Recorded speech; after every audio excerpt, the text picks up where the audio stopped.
할렐루야.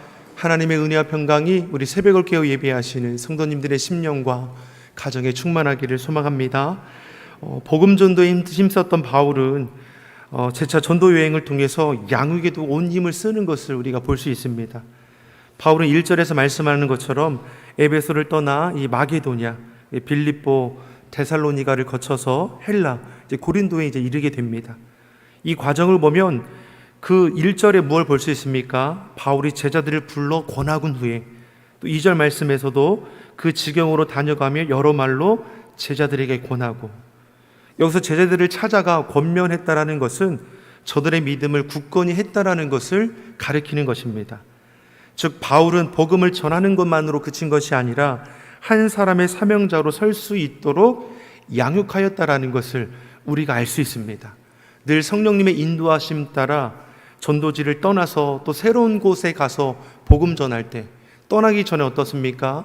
회심하여 구원받은 주의 백성들에게 바르게 그 삶을 살아갈 수 있도록 마지막까지도 권하고 양육하여 세우는 것을 우리는 볼 수 있는 것이죠. 그러면서도 전도 여행 가운데 곳곳에 세워진 교회의 문제를 우리가 만나게 되면 서신을 써서도 보내는 것을 우리가 볼 수 있습니다. 1차 전도 여행을 마치고 안디옥에 돌아와서는 이 갈라디아를 생각하고 갈라디아서를 기록하는 걸 볼 수 있습니다.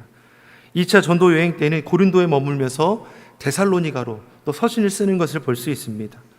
3차 전도 여행 때는 에베소에서 오래 머물며 고린도 교회에 보내는 고린도 전서를 쓰기도 하고, 이제 마게도냐로 가서는 고린도 후서를, 고린도에서는 또 로마 교회를 생각하고 또 로마서를 기록하는 것을 우리가 볼 수 있습니다. 이처럼 바울은 자신이 세운 교회와 성도들을 잊지 않고 저들의 신앙의 어려움의 문제를 접하게 되면 저들을 위로하고 양육할 뿐만 아니라 자기가 찾아가지 못할 때는 어떠합니까? 이 서신을 통해서 끝까지 양육하는 것을 우리가 볼 수 있습니다.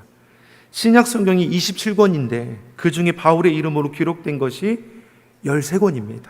로마서, 고린도전서, 고린도후서, 갈라디아서, 에베소서, 빌립보서, 골로새서, 데살로니가 전서, 데살로니가 후서, 디모데전서, 디모데후서, 디도서, 빌레몬서.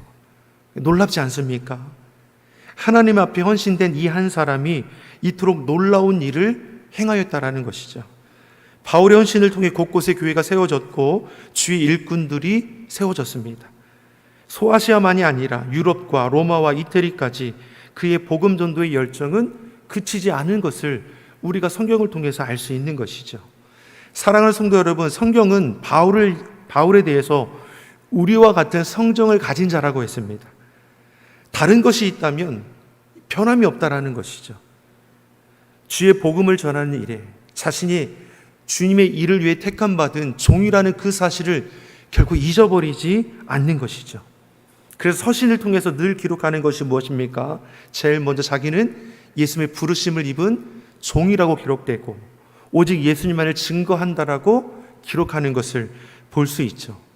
그는 어느 곳 어느 자리에 있든지 변함없이 예수님의 십자가만을 자랑합니다. 저와 여러분이 하나님의 은혜와 사랑을 아는 자가 되기를 예수님의 이름으로 축원합니다. 우리도 구원받은 하나님의 자녀이지 않습니까? 생활 속에서도 우리가 자랑할 것은 오직 십자가밖에 없음을 우리도 온전히 고백하며 살아갈 수 있기를 간절히 소망합니다. 하나님의 은혜와 사랑은 지금도 여전히 우리를 향해 있죠. 하나님의 신실함과 인자하심이 사도 바울을 통해서 놀랍도록 이끌어갔다면 이 시대에 저와 여러분을 통해서도 하나님의 그 신실함과 그 은혜와 그 사랑이 이루어갈 줄 믿습니다. 본문 3절의 말씀을 보면 바울을 헤아리는 무리가 있음을 알 수 있습니다. 주의 복음을 듣고 협력하는 자가 있는 반면에 해치려는 자들도 이 안에 있는 것이죠. 반면에 4절 이하의 말씀을 보면 7명의 동역자도 있음을 우리가 알 수 있습니다. 유대인들의 위협이 가는 곳마다 있었지만 분명한 사실은 돕는 자를 우리 하나님께서는 예비해 두고 계셨다라는 것이죠. 아시아까지 함께 동행한 7명의 무리들로 바울은 큰 힘을 얻을 수 있었습니다. 사랑하는 성도 여러분, 우리 안에도 동일한 은혜가 있을 줄 믿습니다. 주의 일을 할 때, 삶 속에서 우리가 살아갈 때 내가 정말 결코 홀로 외로이 살아가는 것이 아니라 하나님 우리를 돕는 자를 붙여주실 줄 믿습니다. 우리가 때로는 지치고 낙심될 때가 있지 않습니까? 예기치 않는 위기의 상황을 만날 때도 있을 것입니다. 말씀이 귀에 들리지 않고 찬양의 기쁨도 잊어버리고 기도가 나오지 않고 우리를 위해 그럼에도 중보하고 우리의 손을 붙들어 주실 위로의 동역자가 우리 곁에 있을 줄 믿습니다. 사랑하는 성도님, 나아가 저와 여러분들이 위로하는 동역자가 되기를 간절히 소망합니다. 지치고 낙심된 영혼들, 성령님은 우리로 깨달아 보게 하실 것이고, 그때 우리가 저를 위해서 기도하고 저들을 위로하며 주의 뜻을 이루어갈 수 있는 우리 믿음의 공동체가 되기를 간절히 소망합니다. 이후의 말씀을 보면 바울이 드로아 지역에 머물 때입니다. 7절의 말씀을 보니까 안식 후 첫날, 우리로 따지면 이제 주일날입니다. 주일날 떡을 떼며 예배를 드립니다. 밤중까지 바울은 강론, 하나님의 말씀을 증거하는 것을 볼 수 있습니다. 바울이 방문했다는 소식을 듣고 많은 사람들이 그 누각에 모인 것입니다. 그 중에 유두고라는 한 청년이 3층 창에 걸터 앉아서 바울의 말씀을 듣고 있었습니다. 말씀을 전하는 그 시간이 밤중까지 이어지자 졸음을 이기지 못하고 어떠한 일이 벌어집니까? 그 유두고라는 청년이 그 3층 누각에 걸터 앉아 있다가 떨어져서 죽게 되는 일이 벌어지는 것이죠. 말씀을 듣는 중에 졸다가 떨어지는 사람에게 집중되지 않겠습니까? 이 참담한 일이 이제 바울이 주의 복음을 전하는 일 가운데 일어났다라는 것이죠. 그러니까 웅성웅성 됐을 것입니다. 이때 어떤 일이 벌어지겠습니까? 바울이 어떻게 대처하는 것을 볼 수 있습니까? 9절에서 12절의 말씀을 우리가 천천히 같이 한번 읽어보겠습니다. 9절에서 12절의 말씀을 천천히 같이 보겠습니다. 유두고라는 청년이 창에 걸터 앉았다가 깊이 졸더니 바울이 강론하기를 더 오래 하매 졸음을 이기지 못하여 3층 누에서 떨어지거늘 일으켜보니 죽었는지라. 바울이 내려가서 그 위에 엎드려 그 몸을 안고 말하되 떠들지 말라, 생명이 저에게 있다 하고 올라가 떡을 떼어 먹고 오랫동안 곧 날이 새기까지 이야기하고 떠나니라. 사람들이 살아난 아이를 데리고 와서 위로를 적지 않게 받았더라. 이후의 말씀까지 제가 읽어드렸습니다. 3층 난간에 바울의 말씀을 듣다가 졸음에 이기지 못해서 떨어져 죽었으니 얼마나 이 난처한 상황입니까? 얼마나 웅성되겠습니까? 아무리 좋은 말씀이라도 너무 길면 참 은혜가 안 되는 거 아닌가. 예배 시간에 좋으니까 저렇지 하며 예배의 자세를 얘기하는 사람도 있을 것이고, 복음이 전파되는 곳을 방해하는 사단의 괴계가 있는 것이 아니냐, 이 엉뚱한 얘기들이 막 이제 어수선하게 일어날 것입니다. 이때 바울이 어떻게 합니까?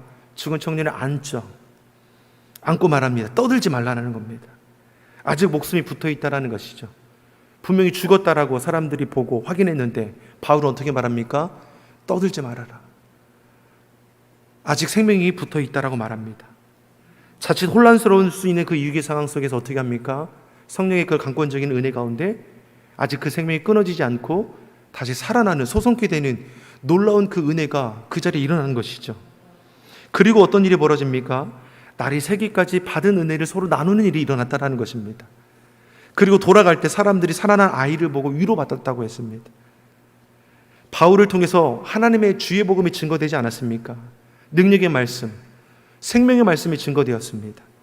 그리고 눈앞에서 실제로 하나님의 약속의 말씀이 생명이고 능력이 되는 것을 온 무리들이 보았다라는 것이죠. 죽은 자도 살리신 하나님의 그 강권적인 역사를 바라보며 자신들의 처한 삶의 문제도 능히 이겨낼 수 있을 것을 힘을 얻고 나아갔다라는 것이죠. 위로받았다라고 분명히 말씀하지 않습니까? 무엇보다 힘겨운 시대를 살아가는 우리에게도 동일한 은혜가 있길 간절히 소망합니다. 우리의 힘으로 이 땅을 어떻게 우리가 힘써 살아갈 수 있겠습니까? 하루하루 버티고 이겨낼 힘이 우리 가운데 필요하죠.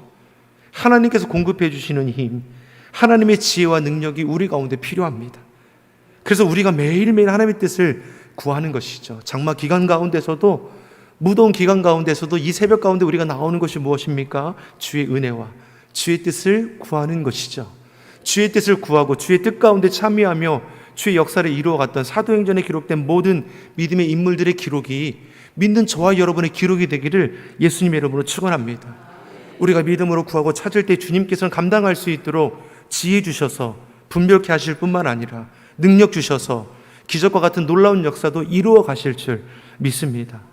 본문의 유두고를 통해 믿는 자들이 도우신 하나님을 통해 위로를 얻었습니다. 늦은 시간까지 말씀을 듣는 후에 돌아가지도 않고 유두고와 함께 밤이 새도록 은혜를 나누는 것이죠. 육신은 피곤할지라도 그 마음은 은혜로 가득하게 되었습니다. 소망이 생기는 것이죠. 하나님의 놀라운 기적의 현장에 자신들이 있었습니다. 그리고 그 기적은 유두고만이 아니라 자신들에게도 있음을 저들이 깨달아 알게 되는 것이죠. 우리도 마찬가지입니다. 기적의 역사는 이 시대에도 믿는 우리를 통해 나타나고 있음을 믿습니다. 저와 여러분이 이 시대에 하나님을 나타내는 기적의 주인공이 되기를 예수님의 이름으로 축원합니다. 무엇보다 우리를 통해서 예수님이 증거되어야 할 것입니다. 바울이 능력 있게 사명을 감당할 수 있었던 것은 바울이 예수님을 증거했기 때문이죠. 바울은 자신을 나타내고자 한 것이 아닙니다. 드러나는 능력으로 자신이 칭찬, 존경받고자 한 것이 아니죠. 오직 자신을 통해서 예수 그리스도만이 증거되기를 바랬습니다.